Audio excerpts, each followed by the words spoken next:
I'll show you how to remove the caliper bolts on a 2006 Audi A. On the back of the caliper, that's where both of your caliper bolts are located, and these can be kind of a pain to get off if you're not sure what you're working with.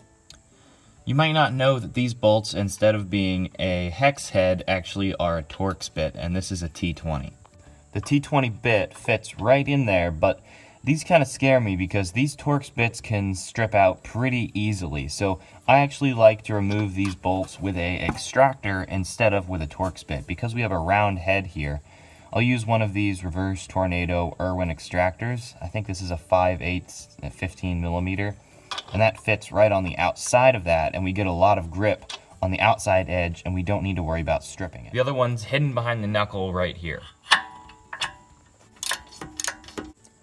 Using the thinnest ratchet I could find, I was able to fit my T50 Torx bit and the head of the ratchet in there, and that just was enough to break it loose. It sure is really tight in here. And here's the bolt. And here's the two different bolts. The longer one is the one that goes on the bottom, and the shorter one is the one that goes on the top. And these can be pretty tricky to get to. I think the bottom one was harder to get to. It might be easier if you had this up on a lift where you have more access from underneath, but I was able to get both of them. I'll just pry off the caliper now. There we go. I'm gonna hang this caliper from a piece on the suspension, just so you're not hanging it on the brake hose. You'd never want to do that because you can crimp it and end up damaging it. The rotor is held on by a T30 nut, and it looks to be stainless steel, so it's not rusted. That's always nice because these can be a pain when they rust. Now with the rotor off, you can see where both of those caliper bolts are. Now we can put everything back just like how we took it apart. It's important to clean and anti-seize this hub because sometimes these rotors can rust on, and this is going to help you get it off a whole lot easier. And also cleaning off the rust is going to make sure everything seats flat and you're not going to put it on and it's going to be warped from the start. If you skip putting the anti-seize on, sometimes these rotors can get so rusted on you need a sledgehammer to hit them off. This short step can save you a lot of time in the future. Make sure you put anti-seize on this little retention screw as well. Make sure that your brake pads move back and forth really well. Make sure your guide pins aren't seized. The whole caliper should move. Check everything. If it's seized caliper, you might need to pull out the guide pins, clean them up, put them back in. And we're also going to put new pads on here. Pry out the back pad.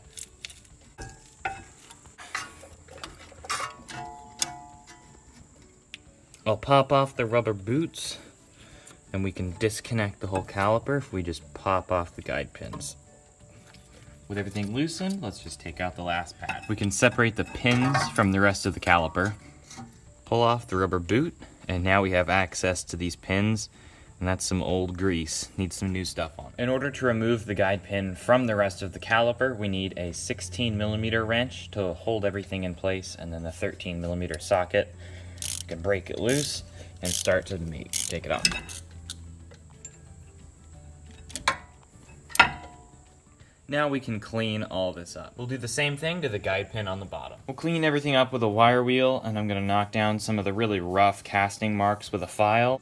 When you retract the piston, instead of using a normal pusher like this that pushes that piston back in, this actually twists back in, and you can either get the special VW Audi tool that fits in those grooves right there and spins that in with a 3/8 drive, or you can just use a pair of needle nose pliers and put each end in those grooves. And this whole thing, if your piston is nice and free, it'll spin back closed. This one's threading back really smooth. And here's the special tool, and it just adds a little bit more convenience. You don't have to keep rearranging your pliers, you can just slowly spin it back. There's a bunch of different corners on this that you can use for different kinds of these different pistons that screw back in. This is the one I used right here, which just has 2 tabs on the corners, but you can just flip this around if you need to move it to another piece. It has a little bit of a different shape. When we put the new pads in, probably one of the most important things to do is make sure that your pad fits correctly in the shims. So I have the new shims put in here, and you want your pad to move back and forth pretty freely.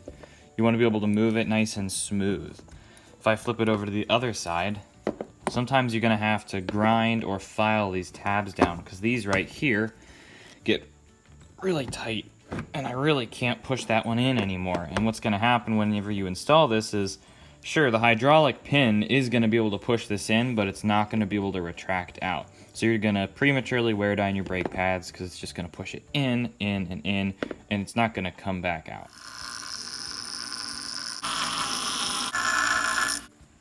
With just that little bit ground off, this moves just like we want it to, nice and free, but still fairly tight in the shims where it's not gonna rattle around.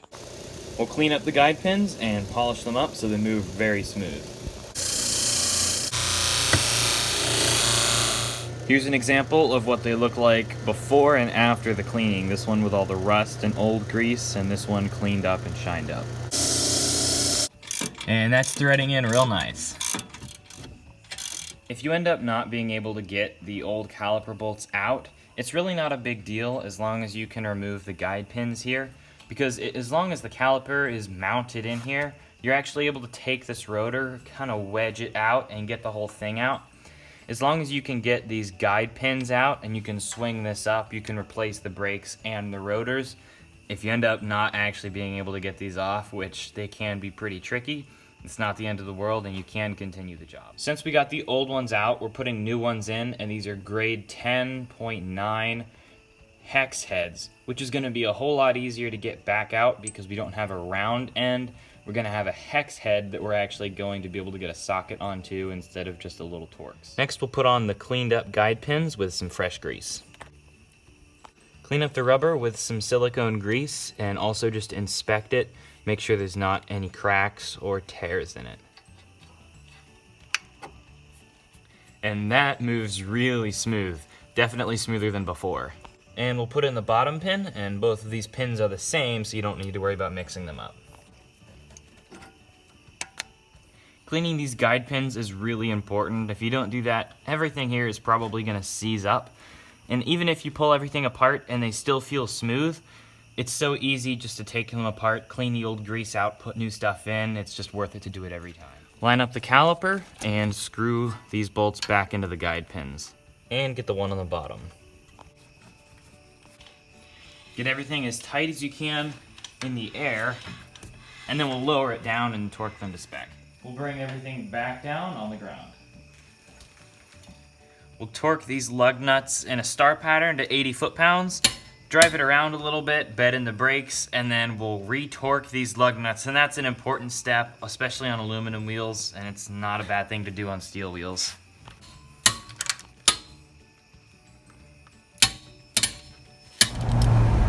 Yeah, that's smooth. Now that we're test driving this, it feels way better because those rotors are really warped before. Now whenever you stop, it's smooth. It feels like glass. That's just so much better. We'll re-torque everything. I'm just feeling if any of these move in a little bit more. That's good. The whole wheel really can come loose. See, that just moved a little more. Then torqued. So if you don't re-torque these, it can get to a point where the lug nuts will slowly come off a little bit more and more until the entire wheel falls off. Last step is this lug nut cover, and it has these 3 different prongs that correspond with the prongs on the wheel. And I just like to find the 2 that are the farthest apart, so this one and this one have the longest distance between them, and then I line those up and just hit it together. Oh. And that's how you change the rotors and pads on a 2006 Audi A4.